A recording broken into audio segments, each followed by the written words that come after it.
Start करें। आज हम स्टार्ट करने वाले हैं बायो का एक और न्यू चैप्टर। और यहाँ पे जो ये चैप्टर है, सी बात है, आपको बेसिकली बहुत अच्छे समझ में आएगा। क्यों? क्योंकि ये क्या है, हमारी लाइफ से जुड़ा हुआ चैप्टर है। ठीक है, तो कौन सा चैप्टर करने वाले हैं? मानव जन्म। ठीक है, कौन सा करने वाले हैं? मानव जन्म करने वाले। मानव मीन्स आप सब और हम। अब क्या होगा, जन्म कैसा होगा? ये पिछली बातों में जो लैंगिक जनन था वहां पे मैंने बताया था लैंगिक जनन क्या होता है, अलैंगिक जनन क्या होता है। सीसी बात है, आपको इतना पता है कि लैंगिक जनन मानव में लैंगिक जनन ही होता है, राइट। अलैंगिक जनन दोनों पढ़ चुके हो ना आप। पिछली बातों में जो लैंगिक जनन था वहां पे मैंने समझाया था लैंगिक जनन क्या होता है और अलैंगिक जनन क्या होता है, ये बताया था ना। तो यहाँ पे भी क्या होने वाला है, लैंगिक जनन होने वाला है। तो आपको पता है लैंगिक जनन में, फिर से एक बार रिपीट कर देता हूं कि लैंगिक जनन में किन किन प्रोसेस से आपको गुजरना पड़ेगा, किन किन प्रक्रम से आपको गुजरना पड़ेगा, किन किन स्टेप से गुजरना पड़ेगा। तो क्या होगा, देखो पहले हम अगर देखें मानव जनन प्रक्रम। अब यहाँ पे क्या है, देखो मानव जनन में इन इन प्रोसेस से प्रक्रम से आपको गुजरना पड़ेगा। सबसे पहला प्रक्रम क्या होगा? सबसे पहला प्रक्रम आपको ये तो पता है ना, किसी सी बात है। यहाँ पे कौन सा जनन होने वाला है? कौन सा जनन होने वाला है? लैंगिक जनन। ये तो आपको पता है कौन सा जनन होने वाला है, यहाँ पे लैंगिक जनन होने वाला है। ये पॉइंट क्लियर है। और लैंगिक जनन आपको पता है, वहां पे भी बता रखा है मैंने, क्या होता है, इसमें युग्मक निर्माण होता है? नर युग्मक और मादा युग्मक। तो सीधी बात है, फर्स्ट स्टेप जो होगा इसका प्रोसेस जो होगा वो होगा युग्मक निर्माण। क्या होगा? युग्मक निर्माण। तो सबसे पहले क्या होना है, युग्मक निर्माण होगा। और तुम्हें पता है दो तरह के युग्मक होते हैं, कौन से? नर युग्मक, नर युग्मक और मादा युग्मक, मादा युग्मक, युग्मक। बात क्लियर है। फिर दूसरा स्टेप, फर्स्ट स्टेप आया ये। दूसरे स्टेप में क्या होगा? स्टेप नंबर 2 में होगा, यहां पे होगा इनका संलयन। क्या होगा? संलयन। उसको हम संलयन बोल दें। क्या बोल दें? संलयन बोल दें, या क्या बोल दें, या उसको निषेचन बोलते हैं। क्या बोलते हैं? निषेचन, राइट। संलयन बोल दो या निषेचन बोल दो। फिर थर्ड स्टेप में क्या होगा? थर्ड स्टेप में संलयन के बाद क्या हो जाता है? युग्मनज। युग्मनज क्या बन जाता है? युग्मनज, या क्या बन जाता है? या जाइगोट। क्या? जाइगोट। ठीक है। फिर उसके बाद थर्ड स्टेप हो गया। फोर्थ स्टेप में क्या होगा? स्टेप नंबर 4, जाइगोट बन गया। उसके बाद क्या होता है? उसके बाद भ्रूण बन जाता है। क्या बनता है उसके बाद? भ्रूण बनता है। कौन से स्टेप में? 4 स्टेप में। फिर उसके बाद स्टेप नंबर 5। स्टेप नंबर 5 में क्या होता है? स्टेप नंबर 5 में शिशु का जन्म हो जाता है? फिर भ्रूण परिवर्तन होता है, वो तो प्रोसेस चलेगी, लेकिन क्या होगा उसके बाद? क्या होता है? शिशु जन्म हो जाता है, शिशु जन्म। बात समझ आ रही है? तो सीधी बात है, हमें क्या पढ़ना है यहाँ पे? हमें पढ़ना है मानव जनन प्रक्रम। मानव जनन प्रक्रम का मीन्स लैंगिक जनन पढ़ना है। बात क्लियर है? यहाँ पे क्या पढ़ना है हमें? मानव जनन के प्रक्रम। मानव जनन के प्रक्रम का मीन्स मानव जनन में क्या क्या होने वाला है वो पढ़ना है। और आपको पता है मानव जनन जो होता है वो कैसा जनन होता है? लैंगिक जनन। इसका मीन्स हमें यहाँ पे लैंगिक जनन पढ़ना है। अब देखो यहाँ पे क्या होगा, हमने देखा क्या क्या प्रोसेस यहाँ पे होते हैं। तो फर्स्ट सबसे पहले क्या होता है? युग्मक निर्माण होता है। युग्मक जो होते हैं वो बनते हैं। कौन सा युग्मक? 2 युग्मक होते हैं, आपको पता है, नर युग्मक होता है और मादा युग्मक होता है। उसके बाद क्या होता है? दोनों युग्मक क्या होते हैं? संलयन हो जाते हैं। संलयन का मीन्स आपको पता है, दोनों युग्मक क्या होते हैं? जुड़ जाते हैं। तो उसे क्या बोलते हैं? युग्मक संलयन या निषेचन बोलते हैं। फिर उसके बाद आपको पता है संलयन के बाद क्या होते हैं? जब दोनों जुड़ जाते हैं तो वो जो रचना बनती है जुड़ने के बाद, उसको बोलते हैं हम युग्मनज या जाइगोट। बात समझ आ गई? जुड़ने के बाद जो रचना बनेगी उसे क्या बोलोगे? युग्मनज या जाइगोट बनोगे। फिर इससे कन्वर्ट होकर क्या बनेगा? भ्रूण बन जाएगा। फिर ये भ्रूण विकसित होकर क्या बना लेगा? शिशु बना लेगा। फिर शिशु का जन्म हो जाएगा। बात क्लियर है ना? अब आपको पता संलयन क्या है? संलयन एक क्रिया है। जैसे अब मैं बाई डायग्राम दिखा देता हूं इसको, बाई चार्ट। यहाँ पे देखो क्या होगा, यहाँ पे हमारे पास 2 युग्मक है। कौन सा? ये है हमारा नर युग्मक मेल और ये है मादा युग्मक। ठीक है। पहले क्या हुआ? इनका निर्माण हुआ, निर्माण होकर बन गए। फिर क्या होंगे? ये मिल जाएंगे। मिलने को क्या बोलते हैं? संलयन। क्या बोलते हैं? संलयन या निषेचन। निषेचन, निषेचन हो गया। अब निषेचन के बाद जो दोनों जुड़कर एक संरचना बन जाएगी, ऐसे बन गई, समझ आ रही है ना। पहले दोनों युग्मक क्या थे, नर युग्मक मादा युग्मक अलग थे, अब इनके मिलने की प्रक्रिया, क्रिया का नाम है ये संलयन। ठीक है, मिलने को क्या बोलते हैं यहाँ पे, संलयन। तो इस क्रिया को क्या बोलेंगे, संलयन। जब इनका संलयन हो जाएगा, ये मिल जाएंगे तो एक रचना बन जाएगी, उसे बोलते हैं हम युग्मनज या जाइगोट। इसको बोलते हैं, देखो इसको क्या बोलते हैं, युग्मनज या जाइगोट, जाइगोट। और क्या होगा फिर जाइगोट में, क्या होगा, जाइगोट में सीधी सी बात है, क्या होगा, डेवलप होगा, वृद्धि होगी, विभाजन होगा, उसके बाद क्या बनेगा, भ्रूण बनेगा। क्या बनेगा उसके बाद, भ्रूण बनेगा। अब देखो भ्रूण का भी मैं डायग्राम वही दिखा देता हूं, डायग्राम।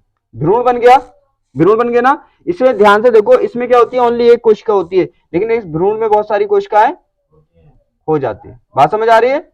इनमें दोनों में डिफरेंट क्या है, मैंने तो कुछ ही कोशिकाएं बनाई है, आगे को और कोशिकाएं इसमें डेवलप होकर बनती रहती है। बात समझ आ गई।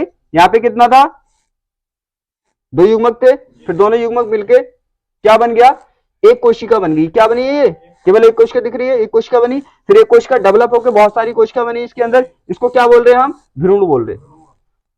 ये क्या बना, भ्रूण बना।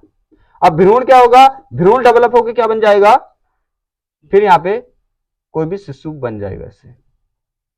बात शायद क्लियर हो गई होगी, बात क्लियर है, कोई दिक्कत तो नहीं है। ध्यान रखना ये एक कोशिका है, ध्यान रखना ये नर युग्मक मादा युग्मक जो होते हैं वो अर्धकोशिका होते हैं। क्या होती है, अर्धकोशिका है ये। अर्धकोशिका का मीन समझ लो, आधी कोशिका है ये। और ये भी क्या है, ये दोनों क्या है, नर युग्मक और मादा युग्मक दोनों आधी आधी कोशिका है, हाफ हाफ, हाफ हाफ कोशिका है। जब ये हाफ हाफ कोशिका मिलेगी तो सीधी सी बात है क्या बनेगी, ये एक कोशिका है। क्या है ये, एक कोशिका, एक अकेली कोशिका है ये। बात समझ आ रही है, ठीक है ना। अब आप सोचेंगे सीधी सी बात है, यहाँ पे ये भी समझ लो हाफ कोशिका क्यों होती है, हाफ कोशिका। ये तो बात क्लियर है ना कि दोनों को मिलकर क्या बनी, एक कोशिका। क्यों बनी, क्योंकि ये आधी कोशिका नर युग्मक है और आधी कोशिका मादा युग्मक है। जब आधी कोशिका को मिलाओगे तो क्या बन जाएगा, एक पूरी कोशिका हो जाएगी, कंप्लीट कोशिका बन जाएगी। बात क्लियर है। अब आधी कोशिका क्यों बोल रहे हो, क्योंकि पूरी कंप्लीट कोशिका में कितने गुणसूत्र होते हैं, 46 होते हैं ना, लेकिन इसमें 23 गुणसूत्र इसमें होते हैं और 23 उसमें होते हैं। अब देखो अगर कंप्लीट कोशिका होती तो कितने गुणसूत्र होने चाहिए थे, 40, इसमें कितने, आधे, तो इसका मीन्स ये कोशिका कैसी हुई, आधी। आज आपको ये भी पता चल गया होगा कि नर युग्मक मादा युग्मक जो होते हैं वो हाफ कोशिका होती है। क्लियर है। अब आपको ध्यान रहेगा एकदम कि आपको पता है हाफ हाफ कोशिका होती है, तो ये मिलके क्या होंगी, कंप्लीट कोशिका बना लेंगे। कंप्लीट कोशिका को क्या बोल देते हैं, युग्मनज जाइगोट बोलते हैं। फिर क्या होता है, इसमें क्या होता है, विभाजन होता है। विभाजन होकर क्या होता है, कोशिकाएं बढ़नी स्टार्ट हो जाती है, एक से बहुत सारी बन जाती है, और बनते बनते भ्रूण बन जाता है, फिर डेवलप होकर क्या होता है, सही है ना, विभाजन होना स्टार्ट होगा, विभाजन से कोशिकाएं बनेंगी, फिर क्या बन जाएगा, वो भ्रूण कहते हैं उसको। एक कोशिका से ज्यादा है तो क्या हो जाता है, वो भ्रूण हो जाता है। एक कोशिका जब तक रहेगी, जब तक क्या रहेगी, एक कोशिका, क्या बोलोगे उसको, युग्मनज। फिर युग्मनज जब विकसित हो गया, डेवलप हो गया, तो काय में कन्वर्ट हो गया, वो भ्रूण में। ठीक है ना, फिर शिशु बन गया। बात क्लियर है, यहां तक कोई डाउट नहीं है ना। आपने फर्स्ट ईयर का चैप्टर, लेकिन एक बेसिक सा पॉइंट है जो आपको समझना जरूरी है, यहाँ पे समझना जरूरी है। जो कोशिकाओं का विभाजन होता है 2 टाइप से होता है। कोशिकाओं का विभाजन कितने टाइप से होता है, 2 टाइप से होता है। नॉर्मल आप समझ लो, क्योंकि यहाँ पे अगर जरूरत पड़ेगी तो हम करेंगे, तो आपको समझ आ जाएगा। ये यहाँ तक तो पॉइंट में कोई दिक्कत या प्रॉब्लम नहीं है ना, सब पॉइंट समझ आ गए। अकेली कोशिकाओं को क्या बोलते हैं हम, युग्मनज। फिर ये युग्मनज क्या होता है, विभाजित हो जाता है, तो कोशिका एक से ज्यादा हो जाती है इसमें, फिर इसको क्या बोलते हो आप, भ्रूण। फिर भ्रूण और डेवलप करता है, फिर शिशु। क्लियर है पॉइंट। यहाँ पे देखो विभाजन 2 तरह से होता है। एक कोशिका है हमारे पास, क्या है, एक कोशिका, इसमें होते हैं 46 गुणसूत्र। अगर इसका समसूत्री विभाजन होगा, कैसा विभाजन होगा, समसूत्री। देखो नाम से पता चल रहा है, सम मीन्स समान और सूत्र का मीन्स गुणसूत्र। तो इसमें जो रहेंगे समान गुणसूत्र रहेंगे, मतलब बनने वाली जो कोशिकाएं हैं उनमें भी गुणसूत्र की संख्या कितनी होगी, 46 ही होगी। नाम से पता नहीं चल रहा, देखो सम का मीन्स समान, सूत्री का मीन्स गुणसूत्र। तो इन कोशिकाओं में इतने ही गुणसूत्र होंगे जितनी जिससे ये बननी है उसमें। तो इनमें 46 है, इसमें 46 है। ऐसी कंडीशन में 2 कोशिकाएं बनती हैं। अगर ऐसा विभाजन होगा, समसूत्री विभाजन है ये कैसा विभाजन है, समसूत्री विभाजन। और समसूत्री विभाजन होता है तो कोशिकाएं कितनी बनती है, 2, और गुणसूत्रों की संख्या क्या रहती है? सेम। पॉइंट क्लियर है? अब यहाँ पे देखो, अगर हमारा विभाजन होता है, इसमें 46 गुणसूत्र है, विभाजन होता है अर्धसूत्री। कैसा होता है? अर्धसूत्री। अर्धसूत्री विभाजन होता है। अब जब अर्धसूत्री विभाजन होता है तो कोशिकाएं कितनी बनती हैं? अर्ध का मीन्स समझ रहे हो? अर्धसूत्री विभाजन, अर्ध का मीन्स क्या हो गया? अरे अर्ध का मीन्स क्या हो गया? अर्ध का मीन्स आधा, और सूत्री का मीन्स सूत्र, गुणसूत्र। तो गुणसूत्र कितने हो जाएंगे? आधे हो जाएंगे।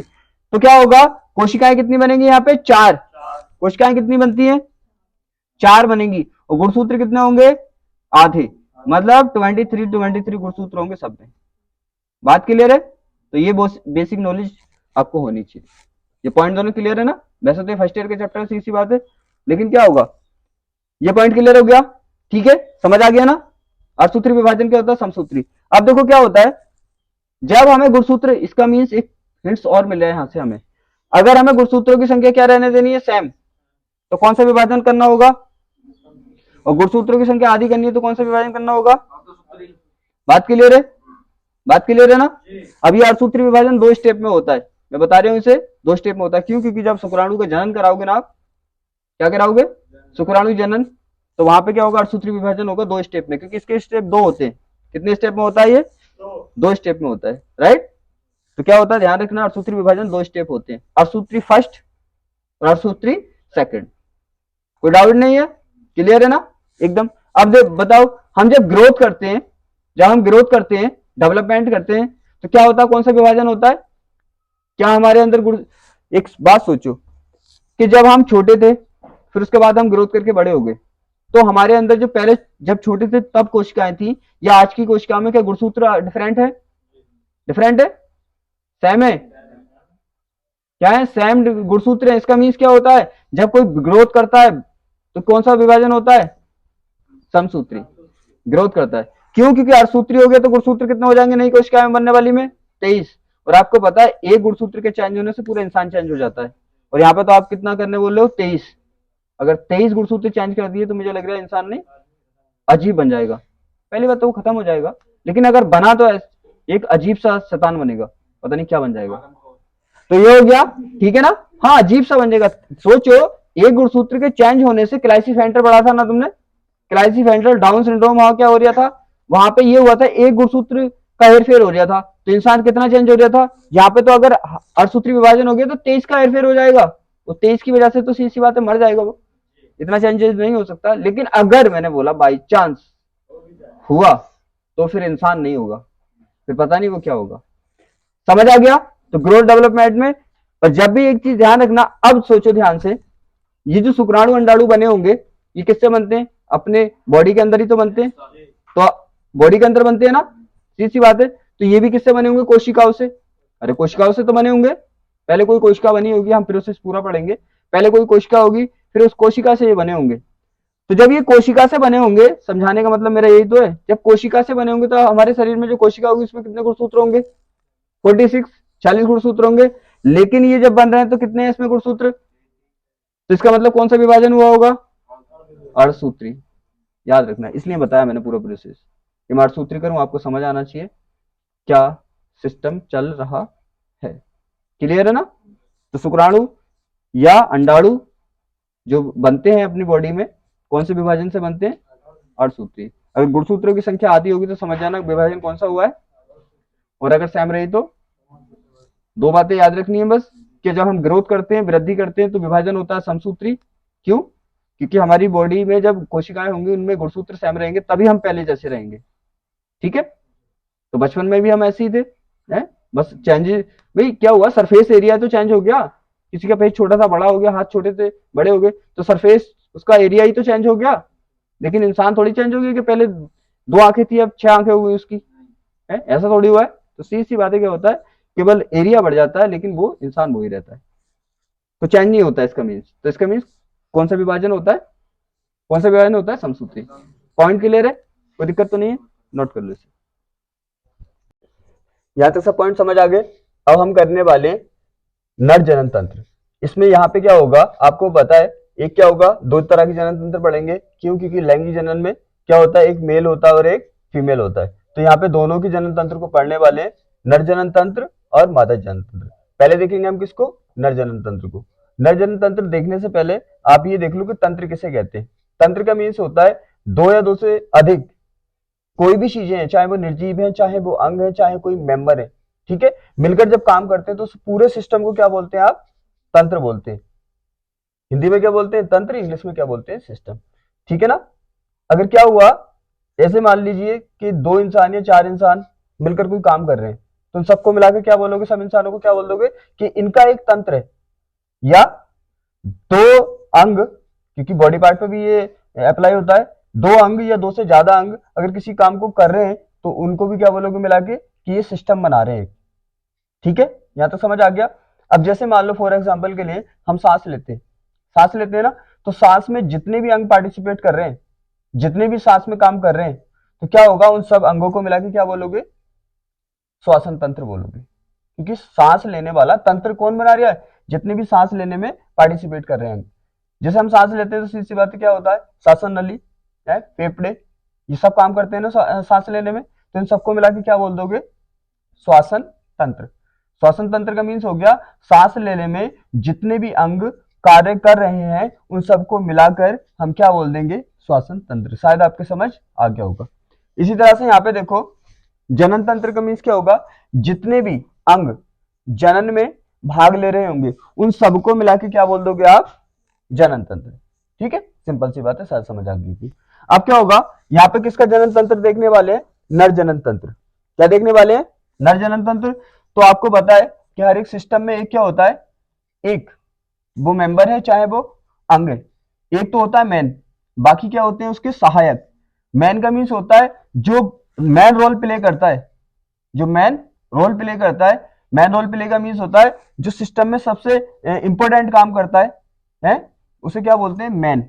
जो मैन इंसान होता है वो, जैसे इंसानों पे ले लो एग्जांपल, तो सिस्टम में क्या होंगे, एक तो होगा मैन और बाकी क्या होंगे उसके सहायक, हेल्पर। तो बात समझ आ रही है, मैन किसको बोलोगे, जो ओवरऑल काम को क्या करता हो, कमांड करता हो, तो उसको मैन बोलोगे, और जो उसके साथ काम करेंगे वो उसके होंगे हेल्पर।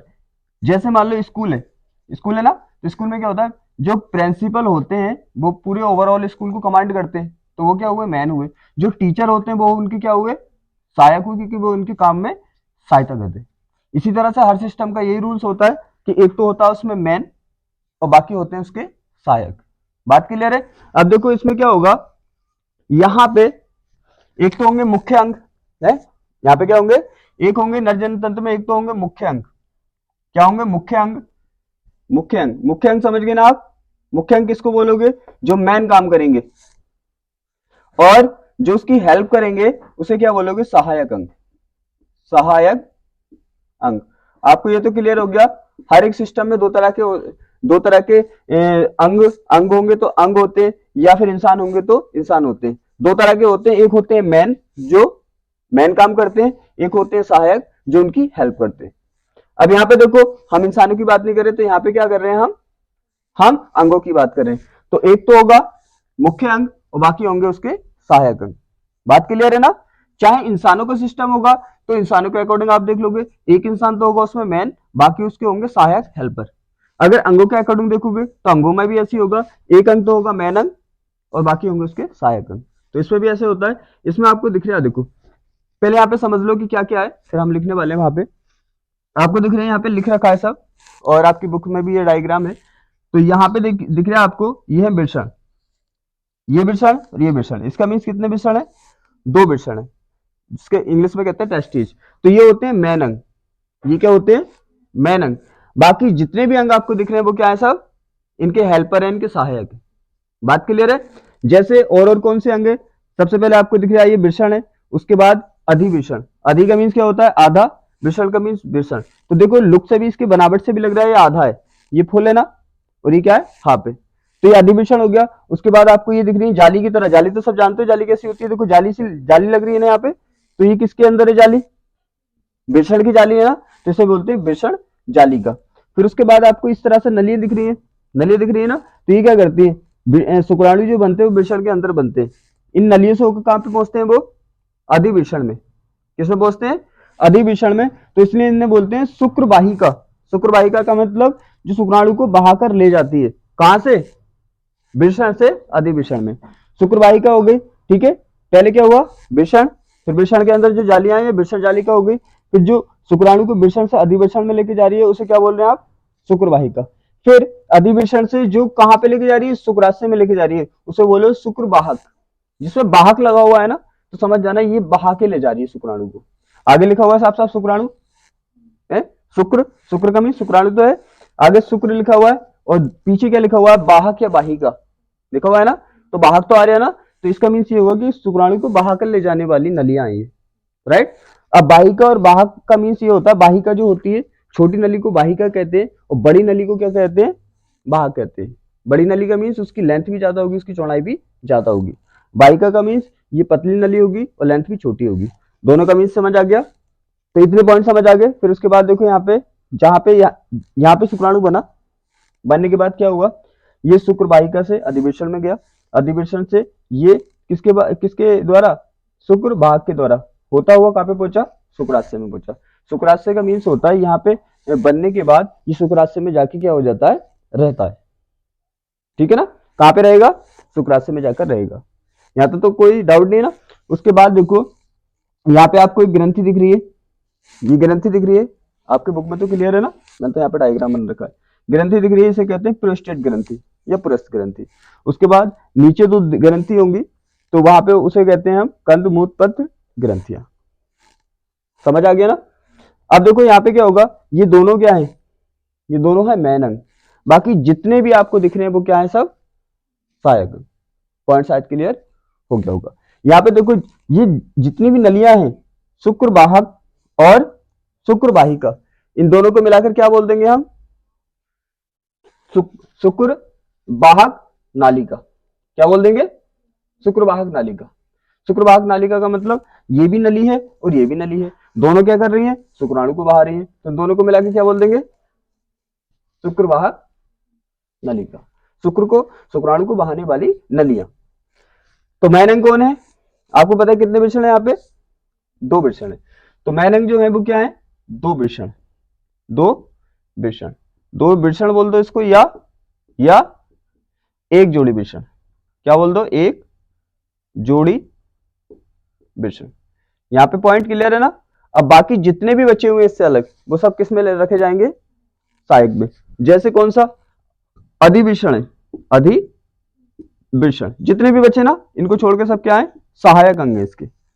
और क्या है, ये सब जितने भी हैं, और यहाँ पे जैसे शुक्र वाहक है, शुक्र वाहिका है, तो इसको दोनों को मिलाकर क्या बोल सकते हैं हम, शुक्र वाहक नलिका।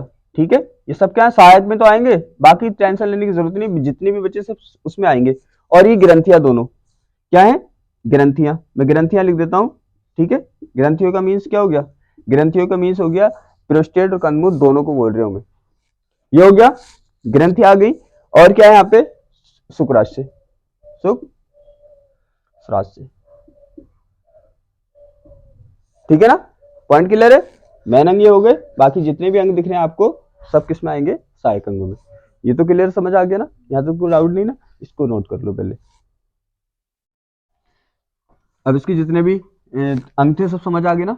अब हम लिखने वाले हैं, जैसे बाई चांस ने पूछा कि मानव जनन तंत्र का, नर जनन तंत्र का, मानव जनन नहीं, क्योंकि मानव जनन दोनों आते हैं, नर जनन तंत्र का सचित्र वर्णन कीजिए, है ये नर जनन तंत्र को समझाइए। तो क्या लिखेंगे हम, पहले उसमें क्या करते हैं, डायग्राम बना देंगे, और फिर उसके बाद लिखेंगे इसमें क्या क्या होता है। ये तो मैंने फिजिक्स में भी आपको बताया कि आपके पास डायग्राम होना चाहिए, डायग्राम को देख के जो भी डायग्राम में दिख रहा है आपको वो लिखना है, रिटर्न करना है। ये तो आपसे आता है ना पहले, क्योंकि फिजिक्स में आपने ये किया था।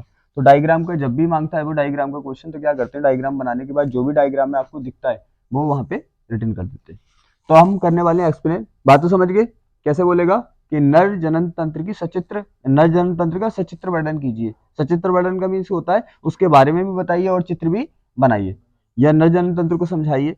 तो कैसे भी वो पूछ सकता है। मैंने आपको कितनी बार बोला है कि जो हेडिंग यहाँ पे हम डालेंगे, तो अगर क्वेश्चन उससे बनेगा तो वो हेडिंग उसमें रखी हुई मिलेगी, तो समझ जाना कि ये उसी हेडिंग को लिखना है इसको आंसर में, इस क्वेश्चन की। अब क्या लिखना है, देखो नर जनन तंत्र, बहुत ही प्यार के साथ लिखेंगे। देखो इसका आंसर नर जनन तंत्र, इससे एक्यूरेट आंसर ही नहीं हो सकता कि आप क्या करो, डायग्राम बनाओ, डायग्राम में देखते रहो और यहाँ पे लिख दो। तो हम क्या लिखेंगे, हम लिखेंगे नर जनन तंत्र, नर जनन तंत्र, तंत्र श्रोणि क्षेत्र में, श्रोणि क्षेत्र में अवस्थित होता है, अवस्थित होता है, होता है। पहली बात तो हमने ये बता दी कहाँ पे होता है, श्रोणि क्षेत्र। आपको पता है कहाँ होता है कि श्रोणि क्षेत्र में, ये पूरा सिस्टम जो होता है कहाँ पे होता है, श्रोणि क्षेत्र में होता है, शरीर के पार्ट्स के, जहाँ पे श्रेणी मेखला होती है ना, श्रेणी मेखला, तो श्रेणी मेखला के पास ही ये होता है, तो श्रोणि क्षेत्र हो गया। बात समझ आ रही है? अरे श्रेणी मेखला का जो क्षेत्र होगा वो श्रोणि क्षेत्र होगा ना, उसी में होता है ये हो गया। पहले हमने बता दिया कहाँ पे होता है। अब उसके बाद आपको पता है यहाँ पे क्या क्या होता है, लिख देंगे आप। क्या लिखेंगे हम,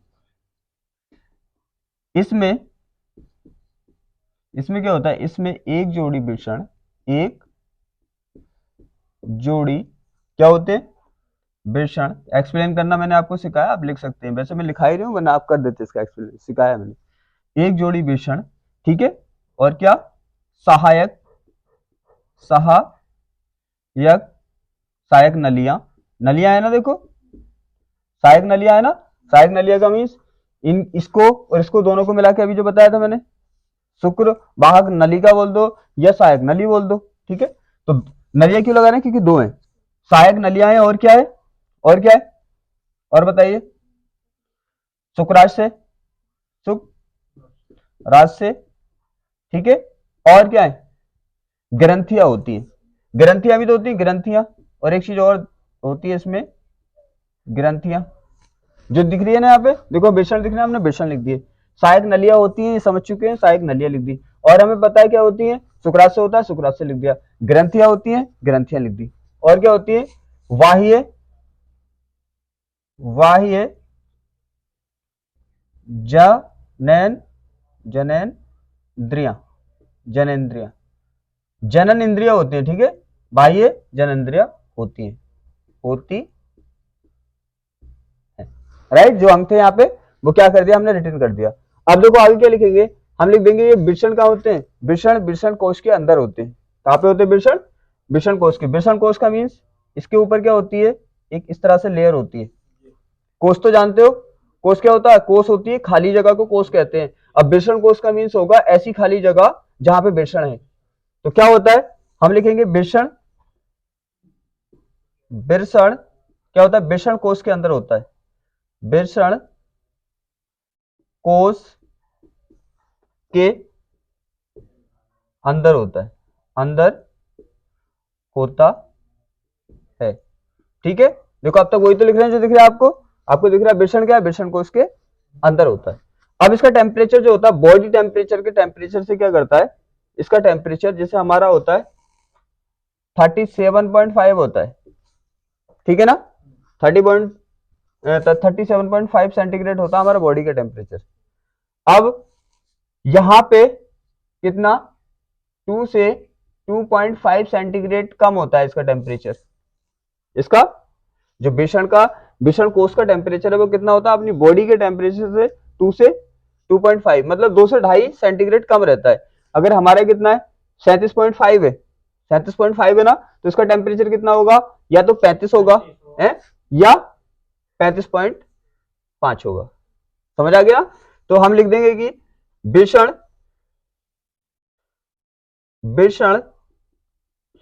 कोश का ताप क्या होता है, शरीर के ताप से, शरीर के ताप से क्या होता है, 2 से 2.5 सेंटीग्रेड कम रहता है।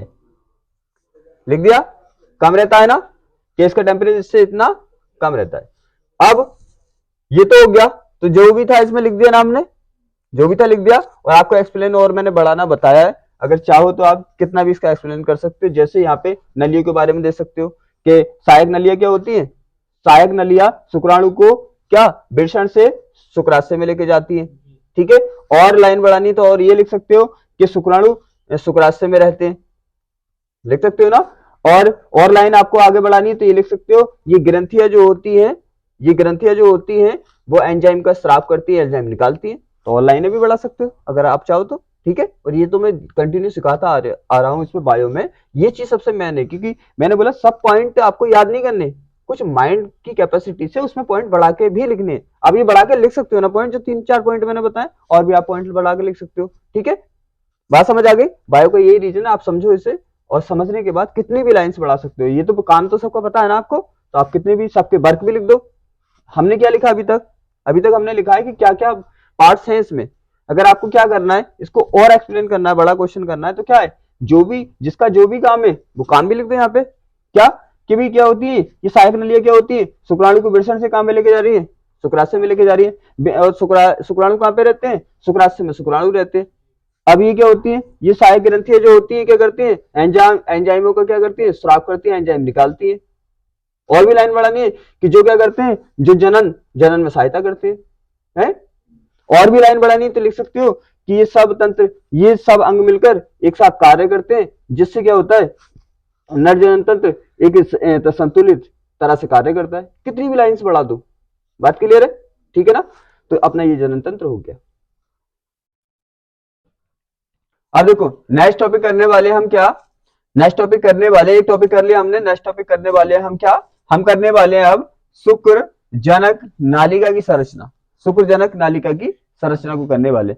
यहाँ पे क्या होगा, अगर शुक्र जनक नालिका की संरचना पूछता है तब भी ये आंसर करना है, और वृषण संरचना पूछता है तब भी ये आंसर करना है, क्योंकि मैं दोनों को मॉडिफाई करके करा रहा हूँ, दोनों में काम करेगा, राइट। अब ये क्या है, ये संरचना किसकी दे रखी है आपको, संरचना ये दे रखी है शुक्र जनक नालिका की। यहाँ पे ध्यान रखना, नालिका और कोशिका भी आएंगी, तो इसमें क्या करना, डिसबैलेंस मत करना। कोशिका का मीन्स आप जानते हो कोशिका, नालिका का मीन्स जानते हो आप नली, दोनों को डिफरेंट समझना, ठीक है ना। अब यहाँ पे इसका मीन्स समझ लो, शुक्र का मतलब शुक्राणु, जनक का मीन्स जो जन्म देता है उसे तो जनक कहते हैं। जनक किसे, अपने माता पिता क्या है, अपने जनक है, अपनों को जन्म दिया है। तो यहाँ पे क्या होगा, शुक्र का मतलब शुक्राणु, जनक का मीन्स जन्म देने वाली, नालिका का मीन्स नली, ऐसी नली की बात करने वाले हैं जो शुक्राणु को जन्म देगी। पॉइंट क्लियर है, ठीक है। अब देखो क्या होगा, हम स्टार्ट करेंगे क्वेश्चन को। पहले एक चीज समझ लो यहाँ पे, जैसे क्या होता है, छोटे छोटे स्टेप में बता रही हूं मैं, कि एक बेषण होता है, क्या होता है, बेषण होता है। ये क्या है, बेषण है, समझ लो यहाँ पे, वही तो लिखने वाले, पहले समझने से 1 मिनट लगेगा बस। बेषण होता है, फिर बेषण के अंदर क्या होती है, पालियां होती है, पालियां, क्या बोलते हैं इसको, पालियां। पालियों का मीन्स तो जानते हो, अरे सीधी सी बात है, ये सर्कल है, इसके अंदर सर्कल का मीन्स कोष्ठ है, खाली जगह है, कोष्ठ कह सकते हैं ना, कोष्ठ, अरे कोष होता है ना, कोष खाली जगह है। तो जैसे कमरे होते हैं ना, कमरे, एक घर होता है, घर के अंदर कमरे होते हैं, ऐसे मान लो आप, जैसे ये पूरा क्या है, घर है, उसके अंदर क्या है, ये कमरे, ठीक है। तो इस तरह से क्या है, इसमें कोष है, इसे क्या बोलते हैं हम, इसे बोलते हैं हम, देखो यहाँ पे ये हो गया, ये हो गया, इसे बोलते हैं हम कक्ष या पालियां, क्या बोलते हैं, कक्ष या पालियां। तो ये तो बेषण हो गया, इसके अंदर जो है वो बेषण कक्ष बोल दो इसको, कक्ष का मीन्स क्या होता है, कमरा, तो बेषण कक्ष बोल दो या बेषण पालियां बोल दो। तो ये होती है इसके अंदर बेषण पालियां, बात समझ में आ रही है, बेषण पालियां या बेषण कक्ष, बेषण पालियां हो गई। अब बेषण पालियां जो होती है, एक बेषण के अंदर 200 क्या होते हैं इसमें, बेषण कक्ष। मैंने बोला चाहे से बेषण पालिया बोल दो, चाहे से बेषण पालिका बोल दो, चाहे से बेषण कक्ष बोल दो, तीनों में से आपकी चॉइस है, कुछ भी आप बोल सकते हो। ये दिख रहा है आपको, समझ आ गया। एक बेषण, वैसे 2 बेषण होते हैं लेकिन एक बेषण की बात चल रही है, दोनों की संरचना सेम ही होती है। एक बेषण लिया हमने देखा कि उसके अंदर क्या था, 200 कक्ष थे, ठीक है। पहले हमने क्या किया, बेषण के अंदर देखा माइक्रोस्कोप से क्या है, तो हमें पता चला कि इसमें 200 कक्ष है। फिर हमने क्या करा, कक्ष के अंदर देखा, क्या देखा हमने, फिर कक्ष के अंदर देखा, एक कक्ष निकाला ये वाला, इसके अंदर देखा, बात समझ आ रही है। तो हमने देखा कि इसमें 1 से 3 क्या, 1 से 3 क्या है, शुक्र जनक नालिका, बात समझ आ रही है। पहले हमने बेषण देखा तो हमें दिखा कि इसके अंदर क्या है, 200 पालियां है। फिर हमने पाली के अंदर देखा तो हमें पता चला इसमें 1 से 3, 1 से 3 का मतलब समझ रहे हो, किसी में 1, किसी में 3, किसी में 2, तो 1 से 3 क्या दिखी हमें? नलियां दिखी। कौन सी नलियां? कौन सी नली जिसकी आप बात करने वाले? एक नली ये हो गई, एक नली ये हुई और एक नली ये हुई। क्या दिखाई दी हमें? हमें पता चला कि किसी तो पाली के अंदर एक नली है? किसी के अंदर 2, किसी के अंदर 3, तो तभी बोला 1 से 3 क्या दिखाई दी हमें? शुक्रजनक नलिका। फिर हमने क्या किया? फिर हमने शुक्रजनक नालिका के अंदर देखा। किसके अंदर देखा? शुक्रजनक नालिका। शुक्रजनक नालिका के अंदर जब देखा, नली तो ऐसे होगी, सीधी बात ऐसी तो होगी ना नली, इसके अंदर देखा। ठीक है, तो हमने यहाँ पे जो डायग्राम बना रखा है वो किसका है? वो इसी का है, शुक्रजनक नालिका का डायग्राम है। ठीक है, अब आप सोचेंगे नली तो सीधी होती है, तो ये कैसे? ये ऐसे है, देखो नली सीधी होती है, अगर आप इसको ऐसे काट के और ऐसे देखें, जैसे ये मार्कर है ना, तो ऐसे करके तो आपको सीधा दिख रहा है ये प्लान। अगर आप क्या करें, ऐसे काट के और ऐसे देखें, कैसे देखें? ऐसे देखें, तो ये चित्र कैसा बना रखा है उसने? इस तरह से। नली ऐसी होती है, लेकिन काट के क्या देखा उसने? ऐसे देखा है, तो ऐसे दिखाई देगा ना गोल, तो ऐसे करके। तो हमने क्या किया, इसको काट के ऐसे देखा है। अब हमने देखा जब इसके अंदर, तो हमें ये संरचना कुछ दिखी। बात क्लियर है? बात क्लियर है ना? क्या पहले हमने विषण देखा, विषण के अंदर जब देखा तो हमें क्या दिखा? 200 पालियां दिखी। जब हमने पाली के अंदर देखा तो हमें क्या दिखा? क्या दिखा? पाली के अंदर हमें 2 से 3 क्या दिखी? नलिका दिखी। कौन सी? शुक्रजनक नलिका दिखी। फिर हमने शुक्रजनक नलिका के अंदर जब देखा तो हमें कुछ ऐसे इंटरफेस हमारे सामने आया, देखा। क्लियर है ना? ठीक है, अब ये एक एक पॉइंट को रिटर्न करते जाए। ठीक है, अब इसकी संरचना में जब हमने देखा, झांक देख रहे हैं ना, इसके अंदर फिर उसके अंदर फिर उसके अंदर, तो अब हमने जब देखा, समझ तो आ गया, ऐसी वाली संरचना। हमने जब देखा इसके अंदर, तो इसकी संरचना कुछ ऐसी दिखी हमें दिखा इसके अंदर ये जो आपको दिख रहा है पार्ट्स, ये अंदर पार्ट्स दिख रहा है ना आपको। ठीक है, तो ये है नली, इसके अंदर क्या होंगी? हर चीज किससे बनी होती है? कोशिका से। तो इसके अंदर सब कोशिकाएं हैं। अब कितनी तरह की कोशिकाएं, वही समझने वाले हैं। बात समझ में आ गई ना? क्या है ये? क्या है? पूरी नली, और नली किससे बनी होगी? कोशिकाओं से। तो अब इसके अंदर जो होंगी वो सब कोशिकाएं होंगी, ध्यान रखना। ठीक है ना? अब देखो क्या होता है, हमने देखा कि इसका जो ये मिडिल एरिया है, यहाँ पे ये एरिया दिखा हमें, हमने देखा इस एरिया में 2 तरह की कोशिकाएं दिखी हमें। कितनी तरह की? 2 तरह की। कौन सी? एक नरजन्म कोशिका और एक सर्टोली कोशिका। क्या दिखी? एक नरजन्म कोशिका इस एरिया के अंदर। कितनी तरह की कोशिका दिख रही है आपको? 2। कौन कौन सी? नरजन्म कोशिका और सर्टोली कोशिका। फिर हमने देखा कि इसके चारों तरफ एक गैप गैप सा दिख रहा है हमें, खाली खाली दिख रहा है ना, ये स्पेस जो दिख रहा है खाली खाली सा दिखा, तो हमने बोला इसे अंतराली अवकाश। देखो अंतराली का मीन्स चीज समझ में आ रहा है। अवकाश का मीन्स क्या होता है? छुट्टी हो जाती है, तो क्या होता है? वो दिन तुम्हारा खाली रहता है, तो खाली जगह को क्या बोलते हैं? अवकाश बोलते हैं। अंतराली बोल दो, अवकाश बोल दो, दोनों का मीन्स आपको पता है। तो ये हमें खाली जगह दिखी। क्या दिखी? खाली जगह। इसको क्या बोला हमने? अंतराली अवकाश। अंतराली अवकाश देखा, तो हमने देखा अंतराली अवकाश में भी 2 तरह की, एक तरह की कोशिका मिली हमें। कौन सी? अंतराली कोशिका या लीडिंग कोशिका। बात समझ में आ रही है ना? कौन सी कोशिका? अंतराली कोशिका या लीडिंग कोशिका इसके अंदर दिखी। जैसे इसके अंदर कितनी? 2 तरह की कोशिकाएं दिखी हमें, इसके अंदर हमें 1 तरह की कोशिका दिखी। बात क्लियर है? अब हमें पता चला कि नर जन्म, देखो नाम से पता चला ना, नर जन्म। नर जन्म तो शुक्राणु किससे बना होगा? मैंने बताया था स्टार्टिंग में, क्या बताया था मैंने? कि शुक्राणु कोशिका से बना होगा, सीधी सी बात है। और काय से बना होगा? क्योंकि शुक्राणु हाफ कोशिका होती है, आधी कोशिका होती है, तो अर्धसूत्री विभाजन से बना होगा। तो किस कोशिका से बना था? यहां पता चलेगा, नरजन्म कोशिका से बना था। किससे बनता है वो? नरजन्म कोशिका। देखो नर जन्म, जन्म आ रहा है ना इसमें, जन्म आ रहा है ना, तो इसके नाम से ही पता चला, नर को जन्म देने वाली है, जन्म देने वाली है, तो नरजन्म कोशिका हो गई। ठीक है, इससे तो शुक्राणु बनता है। अब सर्टोली कोशिका क्या होती है? सर्टोली कोशिका देखो दोनों यहाँ पे है ना, तो यहाँ पे क्या होंगे? शुक्राणु बनेंगे। इससे क्या बनेंगे? शुक्राणु। पहले इसीलिए तो नहीं बनाया था मैंने शुक्राणु, इसमें मैं बनाऊंगा, एंड टू एंड समझ आएगा। तो शुक्राणु बनेंगे इससे। अब यहाँ पे क्या होंगी? सर्टोली कोशिका भी होंगे इसके पास। ऐसे सर्टोली, क्योंकि दोनों तरह की कोशिका है ना, तो शुक्राणु क्या करेंगी? ये जो होती है शुक्राणु को क्या देती है? पोषण देती है। जैसे बना शुक्राणु और क्या होगा? सर्टोली कोशिका में अंदर एंटर हो जाएगा, तो क्या होगा? वहां से पोषण लेता रहेगा। दोनों के काम समझ आ गए? नरजन्म कोशिका का काम क्या होता है? शुक्राणु को जनन करना। सर्टोली कोशिका का काम क्या होता है? शुक्राणु को पोषण देना। क्लियर है? अब उसके बाद देखा हमने कि अंतराली को, ये जो अंतराली अवकाश है, इसमें जो कोशिका अंतराली कोशिका, या इसके 2 नाम है, लीडिंग कोशिका, इसका काम क्या है? तो हमने देखा ये जो करती है वो एक हार्मोन्स का स्राव करती है, जिसे कहते हैं नर हार्मोन्स। क्या बोलते हैं उसको? नर हार्मोन्स। वो होता है एंड्रोजन। क्या होता है वो? एंड्रोजन। एंड्रोजन बोलते हैं उसको या पुंजन हार्मोन्स बोलते हैं। तो इसका काम समझ आ गया, ठीक है ना। हमने देखा कि इसमें कुछ और भी कोशिकाएं थी। क्या थी इस अंतराली अवकाश में? एक तो ये कोशिका थी, कुछ और भी कोशिकाएं थी। वो क्या काम कर रही थी? वो कर रही थी प्रतिरक्षात्मक काम। प्रतिरक्षात्मक काम समझते हो? अगर यहाँ पे कोई फंगस हुआ तो क्या करेंगी? वो से खत्म करेंगी। प्रतिरक्षात्मक कोशिकाएं जो होती हैं वो बैक्टीरिया वायरस जो जाता है हमारे बॉडी के अंदर तो उसे मारती हैं वो। तो इसमें कुछ कोशिकाएं और भी दिखी हमें, जिसे क्या बोलते हैं हम? प्रतिरक्षात्मक कोशिकाएं। शायद आपको पूरा समझ आ गया। कैसे कैसे किया हमने, देखो सिंपल में समझ लो। पहले विषण के अंदर झांक के देखा हमने, तो हमें क्या दिखा? 200 कोष दिखे। फिर हमने क्या 200 कोष या कक्ष या पालियां दिखी। फिर हमने पाली के अंदर झांक के देखा, तो हमें क्या दिखा? 2 से 3 नरजनक नलिका दिखाई दी। फिर हमने नरजनक नलिका के अंदर जब झांक के देखा तो इतना कुछ दिखाई दिया। ठीक है ना, समझ में आ रहा ना? क्लियर। अब ये चीजें यहाँ पे लिखनी है हमें, ये चीजें तो लिखनी है, जो समझिए लिख दोगे ना। जैसे क्या होगा तो क्या हम देखेंगे क्या? अब विषण, अब मैं स्टार्टिंग अगर एक लाइन विषण से कर दूं तो ये क्वेश्चन विषण का भी हो जाएगा और नरजन्म ये शुक्रजनक नालिका का भी हो जाएगा। अगर मैं 2 लाइन नीचे से करूं तो ओनली किसका होगा? शुक्रजनक नालिका का। तो हम ऐसा ना करें, 2 लाइन और ऊपर से कर दें, दोनों का आंसर हो जाएगा। ठीक है, अब देखो क्या होगा। हम देखेंगे कि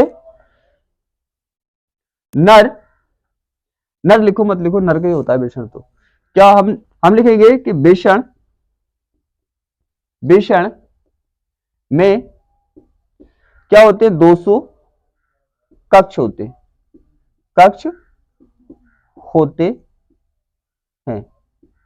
ठीक है, अब मैं एक चीज पूछने वाला हूं, क्या आपको यहां से आंसर करने में इंटरेस्ट आया कि नहीं आया?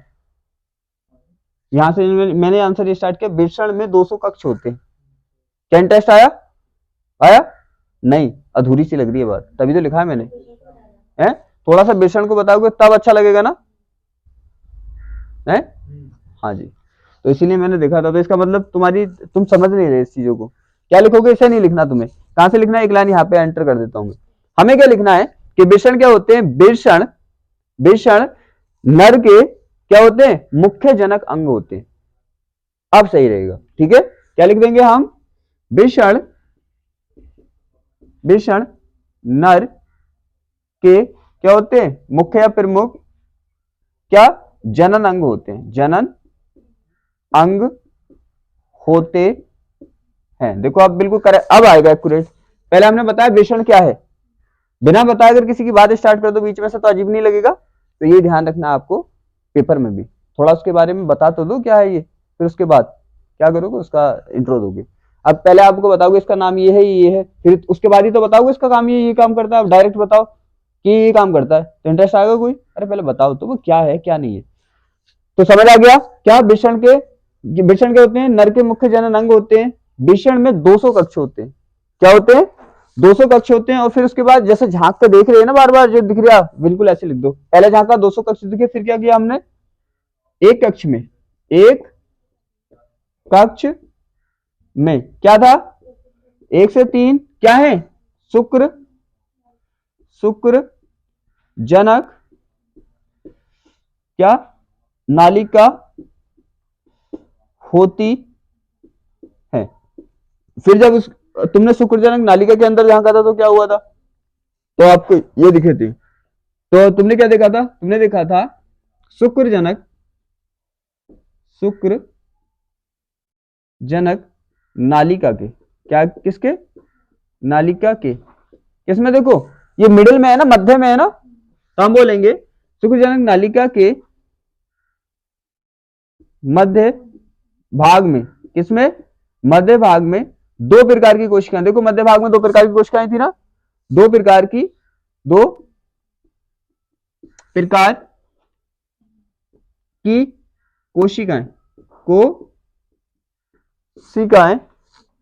कोशिकाएं पाई जाती हैं। 2 तरह की कोशिका कौन कौन सी? एक होती है नरजन्म कोशिका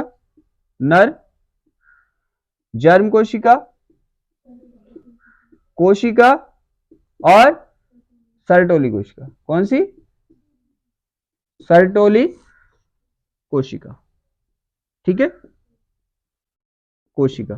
अब सर्टोली कोशिका, ये हो गया, सर्टोली कोशिका हो गई। अब हम यहां पे लिखेंगे नरजर्म कोशिका, नरजर्म कोशिका क्या करती है? नरजर्म कोशिका अभी बताया था मैंने सब। नरजर्म कोशिका शुक्राणु जनन करती है, शुक्राणु जनन करती है, जनन करती है। वह ये क्या करती है? सर्टोली कोशिका। अरे वाह नहीं भी लगाओ कोई दिक्कत नहीं है, मैं तो ऐसे भी लिख सकते हो कि कोशिका शुक्राणु का जनन करती है और कोमा लगा के कर लो, लेकिन क्या है अगर हार्ड लगता है तो जनन करती है। और सर्टोली कोशिका, सर्टोली कोशिका क्या करती है? सर्टोली कोशिका, सर्टोली कोशिका शुक्राणु को पोषण देती है, शुक्राणु को क्या करती है? पोषण देती है, पोषण देती है। अरे आंसर करने में इंटरेस्ट आ रहा है ना? पहले हमने समझ लिया, जो समझा वही लिख रहे हैं हम तो। पोषण देती है, उसके बाद क्या है? उसके बाद हम देखेंगे अंतराली कोशिका। इसके बाह्य क्षेत्र में क्या होता है? देखो बाहर वाला क्षेत्र है ये, तो क्या लिखेंगे हम लिखेंगे किसके? शुक्रजनक नालिका के, शुक्रजनक नालिका के कौन से क्षेत्र में? बाह्य क्षेत्र में। बाह्य क्षेत्र को क्या बोलते हो? बाह्य क्षेत्र को क्या बोल रहे हो? अंतराली अवकाश कहते हैं, क्षेत्र को अंतराली अवकाश, अवकाश कहते हैं ना। इसमें तुम्हें पता है कौन सी कोशिकाएं पाई जाती हैं? इसमें अंतराली कोशिकाएं, कौन सी? अंतराली अवकाश हो गया, अंतराली कोशिकाएं। इसमें हाँ इसमें लिखना, इसमें क्या? अंतराली कोशिकाएं, अंतराली कोशिकाएं, कोशिकाएं। आप बार लगा के लीडिंग कोशिकाएं भी लिख देना, ठीक है? लीडिंग कोशिका, अंतराली कोशिकाएं पाई जाती है, क्या पाई जाती हैं?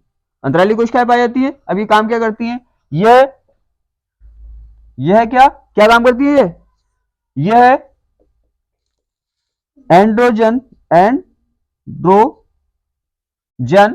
या इसको क्या बोलते हैं? पुंजन हार्मोन्स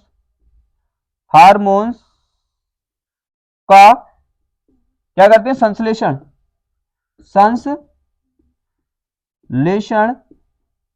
व